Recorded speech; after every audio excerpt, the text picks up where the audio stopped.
How did one cheap secret phone turn into papers served in a bright office lobby while strangers watched? Why did my husband stay calm, say almost nothing, and still make my whole life change in one morning? My name is Calpurnia Tate, but most people call me Callie. I was 33 then, and I told myself I was still young. I told myself I still had time to fix my life, even if I had to bend the truth a little. I worked as a marketing coordinator for a tech supplier. My days were full of small tasks, small deadlines, and small praise that never felt like enough. At home, it felt even smaller. Ethan, my husband, was 35. He ran warehouse shifts and came home tired. He spoke in short lines. He watched the news. He checked the kids' homework. He tried to do the right thing all the time, like life was a list. That night started like many nights. The kitchen light was too bright, and the floor had crumbs from Lucas's crackers. Mia was at the table with colored pencils. Lucas was on the rug, pushing a toy car back and forth. Ethan stood by the sink, rinsing dishes. He asked how my day was. I said it was fine. He asked if I could put my phone down while the kids were awake. I said I was answering work messages. He looked at me like he did not believe it, but he did not raise his voice. That made me feel worse, not better. I told myself he always wanted control. I told myself he acted calm to look like the good one.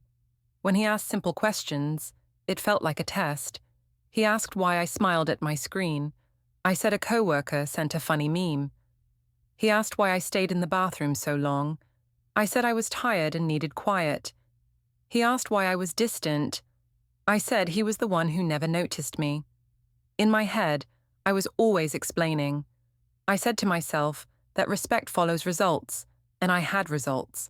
I paid bills, I planned birthdays, I kept the house moving, so if I needed one small thing just for me, then I deserved it. That is what I told myself. It began with a name on my screen, Noah Klein. He was a sales rep who visited our office sometimes. He was 34 and always smelled like clean soap and mint gum. He listened to me in a way Ethan did not. He asked about my ideas. He asked what I wanted, not what needed to be done. He sent short texts that felt like sparks. He said he liked my laugh. I said it was nothing. I said it was harmless. That is how it always starts.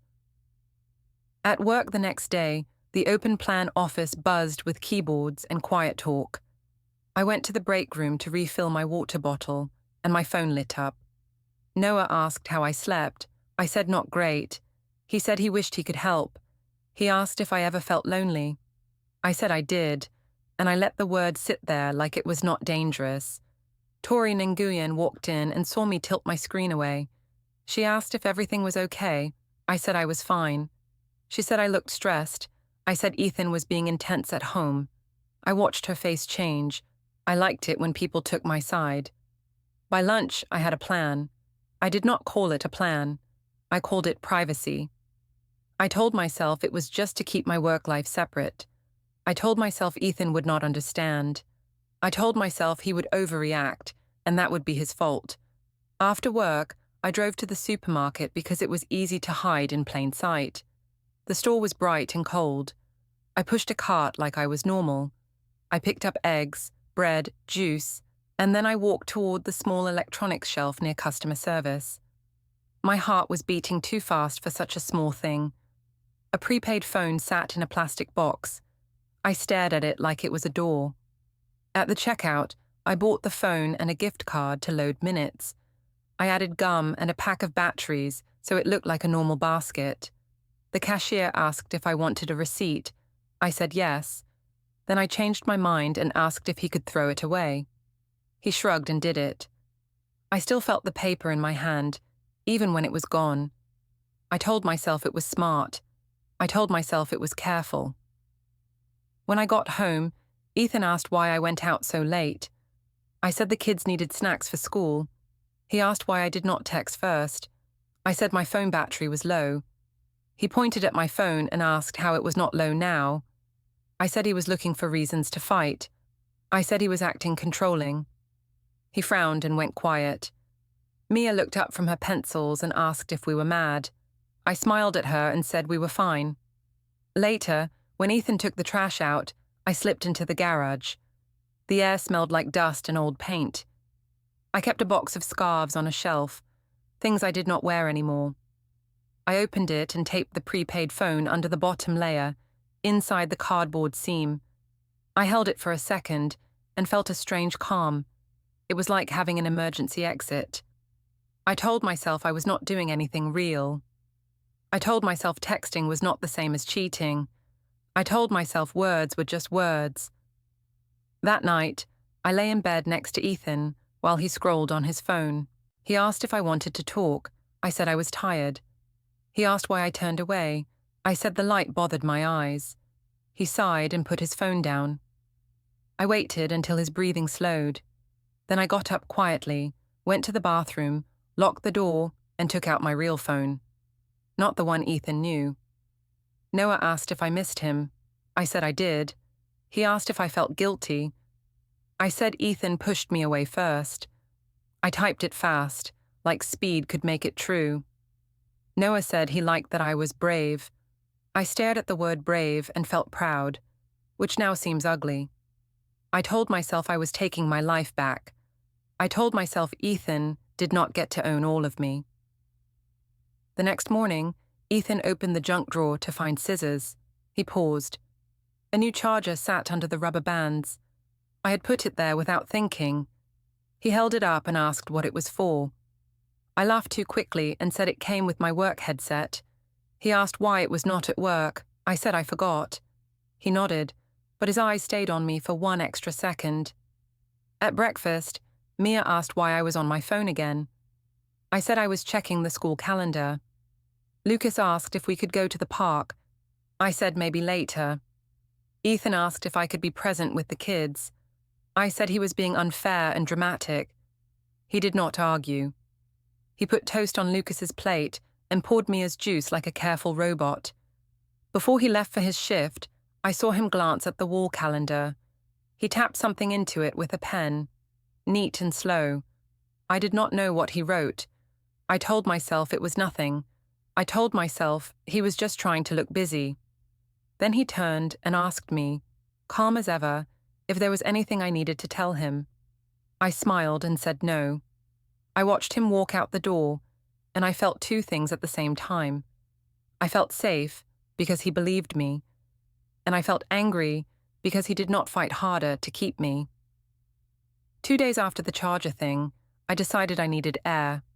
I told myself it was normal to want one night without questions. I told Ethan I was meeting Cassidy Pruitt for networking. He asked why it had to be late. I said that is when people relax and talk. He asked who else would be there. I said a few friends from work. He asked if I could be home before midnight because of the kids. I said he was acting like my father, not my husband. Cassidy picked the rooftop bar downtown. She liked places where the lights made everyone look smooth and happy. The elevator was slow, and I felt a rush as it climbed. It felt like going up into a different life. When we stepped out, the music was loud but not wild. People stood in small circles with glasses. Phones were everywhere, like extra hands. Cassidy hugged me and asked if I was free tonight. I said I was. She asked if Ethan complained. I said he always complains. She laughed and said I needed to stop letting him shrink me. I liked how she said it, like Ethan was a weight and I was a balloon. Brielle Mason was there too, my sister, with her hair done and her bright smile that always looked like she was winning. She asked how things were at home. I said Ethan was being cold. She asked if he was still doing that quiet thing. I said yes, and I said it was a kind of punishment. Brielle frowned and said I did not deserve that. I did not correct her. I let her build the story for me. Noah Klein showed up later, like it was an accident. He walked in with that casual face, like he belonged in every room. Cassidy noticed him and raised her eyebrows at me. I said he was just a work contact. Cassidy asked if he was the one who made me smile at my phone. I said she was reading too much into it. Then Noah came over and asked how my week was. I said it got better now. I stayed near the edge of the group where the city lights were behind us. It made the photos look nice. I kept my family ring turned inward. I told myself that was a smart detail. Noah asked if Ethan knew where I was. I said yes, but I said it in a way that meant no. Noah asked if I was safe. I said I was safer with people who understood me. Cassidy started taking pictures. She asked us to lean in. I did, even though I knew I should not. She asked me to smile bigger. I did. Noah stood close, not touching, but close enough that it would look like more. Cassidy said it was cute. I told myself it was only a photo. A little later, Cassidy posted one. I saw her thumb move fast. She tagged me without asking. She asked if I wanted her to remove the tag. I said it was fine. I told myself it was fine because I could explain it. I always believed I could explain things. I went home after 11. On the ride back, I watched the city pass through the window like a screen. My secret phone sat in my purse, silent but heavy. Noah had sent a message asking if I missed him already. I typed that I did. Then I deleted the message preview, like that made it clean. When I walked in, the house was quiet. Ethan was on the couch with the TV on low. He asked if I had a good time. I said it was boring and mostly work talk. He asked why I smelled like a bar. I said people drink at networking events. He asked if Cassidy was the only one. I said yes. He nodded and did not fight. That calm again made my skin itch. The next morning at the office, I saw the tag. Cassidy's photo was still up. The timestamp was right there. I felt a small panic, then I pushed it down. I told myself Ethan would not look. I told myself even if he looked, he could not prove anything. Tori saw me in the hallway near the copier. She asked if I went out last night. I said yes, for work connections. She said she saw Cassidy's post and asked why it was downtown when I told our manager I was at the co-working lounge. I laughed and said the co-working lounge was downtown too, which was not true. Tori looked at me and said I should be careful. I said she was being negative. At lunch, my phone buzzed. It was a comment under Cassidy's photo. A coworker wrote that it was funny because I said I was at the co-working lounge. My stomach went tight. I wanted to message Cassidy and tell her to delete it. I also wanted to scream at the coworker for putting it in public. Instead, I replied with a laughing emoji, like it was a joke. I told myself that if I acted relaxed, people would believe me. That evening, I stopped by Janice Rowland's house to drop off a bag of Mia's old clothes. My mother asked why I looked tense. I said Ethan was stressing me out. She asked what he did. I said he watched me like a guard. She said a husband should not treat a wife like a suspect. I did not tell her about the photo. I did not tell her about the second phone.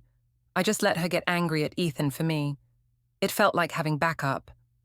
At home, Ethan met me on the stairwell landing. The kids were upstairs brushing teeth. He held his phone in his hand, screen facing down. He asked if I went to a rooftop bar last night. I said no. He asked if Cassidy posted a picture of me there. I said she posts old photos sometimes. He asked why it showed last night's time. I said apps can be wrong. He asked why a coworker said I lied about the co-working lounge. I said coworkers gossip and want drama. He asked why I could not answer one simple thing without twisting. I said he was twisting. I said he was making me feel crazy. I said if he trusted me, he would not check tags like a detective. He asked if I wanted him to stop looking. I said yes, and I said he should focus on being a better husband. He asked what that meant. I said it meant he should not make me feel lonely in my own house. He stood still, like he was choosing his words. He asked if there was anything I needed to tell him, even now. I said no again. I said I was tired of being questioned. I said I would not live like this. He did not shout. He did not call me names. He just nodded once and stepped aside so I could pass. When I went up the stairs, I looked back. He was not following me. He stayed on the landing, looking down at his phone like it was a tool, not a weapon. I told myself I won. I told myself his silence meant he had nothing. But later, when I came back down for water, I saw the wall calendar in the kitchen. A neat new note sat on a future day. It only said, "Meeting, personal." Ethan's handwriting looked steady, and that scared me more than yelling ever could. The fundraiser night came fast, like the week was sliding downhill on its own. Our company sponsored a community center event with a raffle, a small stage, and too many folding chairs. I told Ethan it would look good if we both showed up. I said it like it was for the family. The real reason was simpler. I wanted people to see me. I wanted them to see Ethan next to me, quiet and plain, so my story would feel true. At home before we left, Ethan asked what time it started. I said 7. He asked if Noah would be there. I acted surprised and said Noah was only a work contact. He asked why his name came up at all. I said Ethan was obsessed with one small thing because he had nothing else to complain about.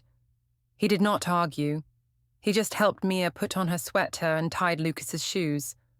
The community center smelled like coffee and dust. There were balloons near the entrance and a photo backdrop with our logo. Cassidy was already there, holding her phone like it was part of her hand. She asked if I was ready to be seen. I said I was always ready. She laughed and said Ethan looked like he was going to a parent-teacher meeting. I looked at Ethan and waited for him to react. He did not. He just nodded at people and stood near the kids. Noah arrived halfway through, carrying a box of branded pens like he was doing a favor. He saw me and smiled. He asked how I was holding up. I said I was fine, and I said it like Ethan was not even in the room. Noah asked if we could talk later. I said maybe. Cassidy moved us toward the center of the crowd. She asked for a group photo for the sponsors. People gathered. Someone lifted a phone and asked us to smile. I leaned in a little too much. Noah stood close on my other side. I told myself it was still nothing because we were not touching. I told myself people only see what you let them see. Ethan stood a step behind, holding Lucas on his hip. Mia stood beside him, looking up at the lights on the ceiling. A woman from the community board asked if we were all a family. I said yes, and I said it loud. I wanted the word to cover everything like a blanket. When the raffle started, there was a small stage moment. Our manager asked me to say a few lines, because I have the voice for it. I went up, took the mic, and smiled like I was on a screen. I said the right words about community and giving back. People clapped. I looked down and saw Ethan watching, not proud, not angry, just steady. That steadiness made me feel like he was judging me, even when he said nothing. After, in the open space near the snack table, Noah asked if I wanted to step outside for air. I said it was crowded and I needed a minute anyway. We walked toward the side door near the storage room. He asked if Ethan was mad. I said Ethan was always mad, just quietly. Noah asked if Ethan knew how lonely I felt. I said I tried to tell him, but he never listened. I said it like Ethan was the one who failed first. Noah asked if I missed having someone who looked at me like a woman, not like a teammate. I said yes. He asked if I could meet him after the event for a quick coffee. I said I had kids and a husband. Noah said he understood, but he also said I should stop living like a prisoner. I liked that word, prisoner, because it made me feel innocent. When we went back inside, I saw Cassidy filming something. She pointed the camera toward me and Noah, then panned to Ethan, standing alone near the wall. She asked if I wanted a short clip for my story. I said sure. I told myself it would show I was social and normal. I did not think about how it would also show Ethan being left out. Later, as we walked toward the parking garage, Ethan asked why Noah was there when the event was family. I said Noah works with our company and it was normal. Ethan asked why Noah kept finding me in the crowd. I said Ethan was imagining patterns because he wanted drama. He asked if I would stop talking to Noah outside of work. I said Ethan could not control who I talked to. He asked if I cared about our marriage. I said I did, and I said I was the only one trying to keep it alive. In the parking garage, the air was cold and the lights flickered. Ethan asked if I wanted to go home together, as a family, right then. I said he was acting like a victim in public. I said he was trying to make me feel guilty for having a life. He told Mia to hold his hand and told Lucas to watch his step. He did not argue back. He just walked us to the car like a man doing a task. On the drive home, I felt restless. I wanted him to say something sharp so I could cry and feel right, but he drove in silence. At a red light, he checked his phone and tapped a few times. I tried to peek, but he angled it away. I told myself he was hiding something too. That made me feel better for a moment. The next day, I took the kids to the playground because I needed to look like a good mom. Mia climbed the ladder slowly. Lucas ran toward the swings and asked me to push him. I pushed him with one hand and held my phone with the other. A message from Noah popped up on the secret phone, asking if I was okay after last night. I typed that I was fine and that Ethan was acting weird. I told myself that was fair. Janice called while I sat on the bench. She asked how the fundraiser went. I said it went great and people loved me. She asked if Ethan behaved. I said he sulked the whole time. She said a husband should be proud, not jealous. I agreed. I let her words make my story stronger. When we got home, I noticed small changes. 2 mugs sat on the counter, not touching. The living room was cleaner than usual, like someone had cleared space. Ethan was at the dining table with his laptop open. It looked like a spreadsheet, but he closed it when I came near. I asked what he was doing. He said he was organizing things. I went to grab a pen from the table drawer and saw a folder corner peeking out. The label was simple, bank. I froze for half a second. Ethan noticed my eyes. He put his hand over the folder and slid it into a stack like it was nothing. I asked why he had a bank folder on the table. He said he was reviewing household expenses. I tried to laugh. I said he was becoming a paranoid accountant now. He did not respond. His phone buzzed, and I saw the screen light up with a missed call. There was no name, no number, just empty. He turned the phone over without looking at me. That night, after the kids went to bed, I walked past the hallway and heard a soft beep from his office corner. It sounded like a recording starting. I stopped and listened. Ethan looked up and asked if I needed something. I said I was just getting water. He nodded and looked back down. I went to the kitchen and stood there with my hand on the faucet, not turning it on. I told myself he was trying to scare me. I told myself he was being dramatic. I told myself he was the villain because villains always collect proof. Still, my throat felt tight. I thought about the scarf box in the garage, and for the first time, I wondered if my secret was still where I left it. The next week felt like it had sharp edges. I woke up with a tight chest and told myself it was Ethan's fault. I said to myself that a woman cannot breathe in a house where she is watched. I also knew I was the one hiding things, but I pushed that thought away fast. On Thursday afternoon, Ethan texted that he would pick up a prescription for Lucas after work. I told him I could do it. He replied that he already added it to his route. I read the message 3 times. It was simple, but it felt like a closed door. That evening, I still drove to the pharmacy because I wanted to see what he was doing. I told myself it was normal for a wife to check. The pharmacy queue was long, and the air smelled like cough syrup. People stood close and stared at their phones. Ethan was there already, 2 people ahead of me. He did not turn around at first. I watched his shoulders. He looked calm, like nothing was happening in our home. When he finally noticed me, he asked why I came. I said I was nearby and thought I could help. He asked if I needed something picked up too. I said no. He nodded and faced forward again. His phone buzzed. I saw him glance down. A message banner flashed for a second. I did not see the words, but I saw a plain icon, like a generic contact. He swiped it away without typing. He put his phone back in his pocket and stood still. When it was his turn, the clerk asked him to confirm a date of birth. He did. Then the clerk asked if he also wanted to pick up the forms. Ethan said yes, quietly. The clerk reached under the counter and handed him an envelope that looked like normal pharmacy paperwork. Ethan put it in his bag without opening it. I tried to stare, but I forced myself to look away, like I did not care.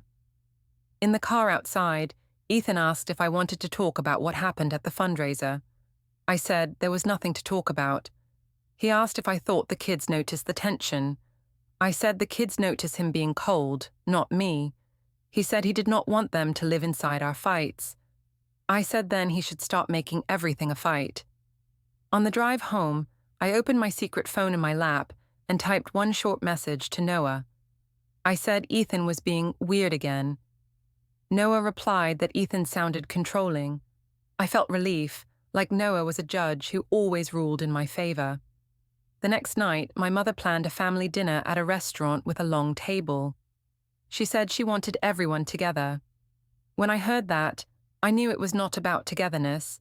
It was about pressure. It was about making Ethan sit under other people's eyes. The restaurant was bright and noisy. Plates clinked. Kids' cups kept tipping. Janice was already there, holding court like a queen. She hugged the kids and asked if they were eating enough. Then she looked at Ethan and asked if he was finally smiling tonight. Ethan said hello and sat down without reacting. Brielle sat beside me and asked if Ethan had been punishing me with silence. I said yes. I said Ethan was acting like a stranger in our own house. Brielle frowned and said that was cruel. I did not mention the rooftop bar. I did not mention Noah. I let Brielle blame Ethan because it was easier than facing what I did. Janice raised her glass and started talking loud so other tables could hear. She said husbands should treat wives like partners, not like property. She said some men use quiet to control. She glanced at Ethan while she spoke. She did not say his name, but she did not need to. I nodded, like I agreed with her wisdom. Ethan kept his voice steady. He asked Janice what she meant. Janice said she meant a wife needs attention and respect. Ethan asked if she knew what was happening in our home. Janice said she knew enough, and she said I looked unhappy. I jumped in fast. I said Ethan was always suspicious. I said he checked my tone and my timing. I said he made me feel like I had to explain every breath. I said it like a practice speech. I watched heads around the table tilt toward me. I felt the power of an audience. Gary, my father, cleared his throat. He asked if we could stop talking like that in front of the kids. Janice told him not to interrupt. Gary looked at me and asked if I was being honest with everyone. I said yes. I said he was doubting me because he always sided with men's logic. Gary's face tightened, but he stayed quiet after that. Patricia, Ethan's mother, spoke softly. She said the children needed calm, not speeches. Janice snapped that calm is not the same as love. Patricia said love also needs truth. When she said truth, my stomach dropped, like she could see through my skin. Mia sat with her hands folded and watched our faces. She asked Ethan why he was so quiet. Ethan told her he was listening. Mia asked if Mum was mad at Dad. I smiled too wide and said Mum and Dad were just tired. Lucas spilled water, and Ethan cleaned it without a word. That simple act made me angry, because it made him look patient. After dinner in the parking lot, Ethan asked if I enjoyed humiliating him. I said he was being dramatic. He asked why my mother spoke about him like he was a stranger. I said that was his fault for being cold. He asked if I wanted to fix anything. I said I wanted him to stop acting like I was guilty. At home, I walked into the dining nook and stopped. 2 mugs sat on the table, one near each end, like 2 islands. It was a small thing, but it felt like a line. Ethan was near the printer in the corner. I smelled faint toner, like warm plastic. The printer spit out a page, then another, then one blank page that slid out and curled on itself. Ethan took it and tossed it in the trash without looking at me. I asked what he was printing. He said he was organizing household stuff. I asked why he needed to print anything. He said he liked having paper copies for reminders. His voice was calm, almost bored. That bored tone made me feel invisible, and I hated it. Later, when I went to check the kids, Mia whispered that Dad told her he would keep her safe no matter what. I asked what she meant. She said she did not know, and she said Dad just said it like a promise. I went back to the hallway and saw Ethan set his phone on the counter for a second. A small alarm label flashed before the screen went dark. It said paper drop, with a morning time under it. I told myself it was nothing. I told myself I was still in control. But when I lay in bed, I could not sleep. I kept hearing the word forms in my head, and I kept seeing the two mugs sitting apart like they were already living separate lives. I started waking up early for no good reason. My body felt like it was waiting for something to fall. I told myself it was Ethan's mood doing that to me. I said he was creating a bad home on purpose. I did not say the other truth out loud. The other truth was that I was running two lives, and they were starting to touch. On Monday, I took my laptop to a co-working lounge downtown. I told Ethan I needed quiet for a project. He asked why I could not work at home. I said the kids were loud and he was loud too, even when he was silent. He asked what time I would be back. I said before dinner. He nodded like it did not matter. At the co-working lounge, I chose a seat facing the window so nobody could read my screen. I pulled out the secret phone and stared at it like it was an enemy. Noah had sent his usual good morning message. I typed back, like always. Then I froze. I thought about Ethan's calendar notes. I thought about the folder labeled bank. I thought about the pharmacy envelope. I told myself I needed to clean the trail. I started deleting message threads. I deleted call logs. I turned off previews. I told myself deletion meant safety. I told myself if it was not visible, it was not real. Still, my hands shook while I did it.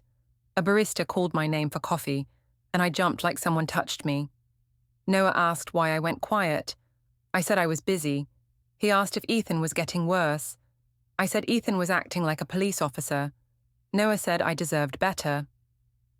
I wanted to believe him, but his words felt thinner now.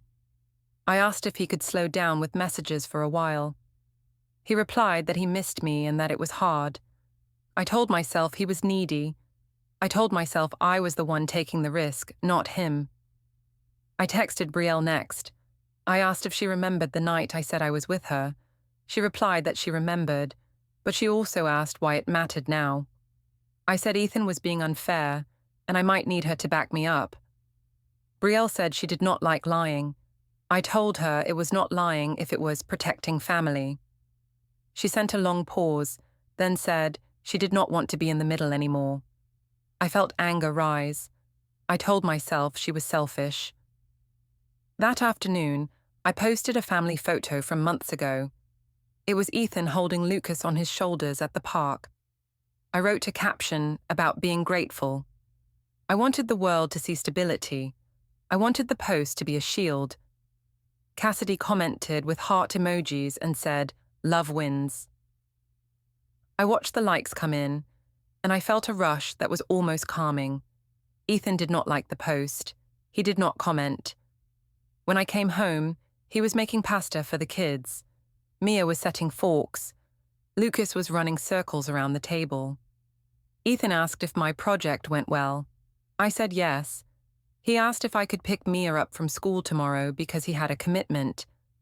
I asked what kind of commitment. He said it was personal. I asked if it was work. He said no. At bedtime, Mia asked why Dad sleeps on the couch sometimes now. I said Dad likes the couch. Mia looked at me like she did not believe that. Lucas asked if we were going to Grandma Janice's again. I said maybe. Ethan walked in and asked if I could stop talking about plans when the kids were trying to sleep. I said he was always correcting me. He said he was trying to keep the house calm.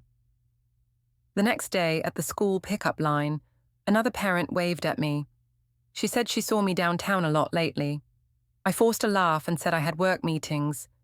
She said she hoped everything was okay. I said it was fine. I watched her eyes linger on me like she was storing a thought. I hated that. I hated feeling seen. When we got home, Ethan's car was already in the driveway, pointed toward the street like he had backed in on purpose. He was outside checking the car seats. He asked if the kids were hungry. I said yes. He said he made snacks already. Inside, I noticed more little changes. A drawer in the hallway was locked. I heard the click when he closed it. On the dining table, there were neat stacks of paper, but nothing I could read because he slid them away when I walked past. His laptop was open to something that looked like a spreadsheet, but he minimized it fast. I told myself he was trying to scare me. I told myself he wanted me to confess so he could punish me. I decided to push him. I told him he was acting strange and that it was making me anxious. He asked what I wanted him to do. I said I wanted him to stop tracking me and stop treating me like I was guilty. He asked if I had done anything that would break trust. I said no. He asked if I could say that clearly, looking at him. I said yes, and I lifted my chin like a judge. He asked why he found a second number on an account alert last week. I said it was spam and I did not know. He asked why a new charger showed up. I said it was from work. He asked why my stories kept changing. I said his questions were the reason my answers sounded different. I told him he was twisting words. I told him he was making me feel crazy. I said if he loved me, he would stop. He did not raise his voice. He asked if we should talk with a counselor. I said counselors always blame women. He asked what I wanted then. I said I wanted freedom to breathe. He nodded slowly, like he was taking notes in his head. That evening, Janice called and asked if Ethan was behaving. I said he was being cold and secretive. She said she could come over and set him straight. I said yes because I wanted backup. When she arrived, she walked into my kitchen like it belonged to her. She asked Ethan why he was punishing her daughter. Ethan said he was not punishing anyone. Janice asked why he was so quiet. Ethan said he was choosing not to argue in front of the children. Janice asked if he planned to leave me. Ethan said he planned to do what was right for the kids. Janice said I was their mother and he could not take them. Ethan said he was not taking anyone, and he was not discussing private plans with an audience. Janice called him cold. Ethan looked at me and asked if this was what I wanted, a show. I said he was the one making a show by acting like a stone. After Janice left, I tried a different tactic. I cooked his favorite meal. I touched his arm lightly when I passed him. I asked if we could reset. He asked what reset meant to me. I said it meant we stop fighting and stop digging into the past. He asked if there was anything I needed to tell him before any reset. I said no. He washed his plate and dried his hands. He looked tired, but his eyes were clear. He said he would not yell and he would not beg. He said he would handle it properly. My throat went dry. I asked what properly meant.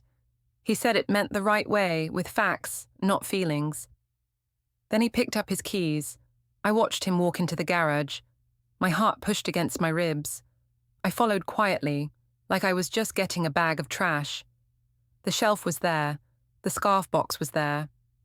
But when I lifted the lid, the cardboard seam was empty. I stared at it, blinking fast, like my eyes could fix it. Behind me, I heard the soft jingle of Ethan's keys, and one of them sounded new. In the office tower lobby, Ethan asked me to sit. I said we could talk at home. A woman in a blazer approached and said she had documents for me. Ethan stayed back, hands visible.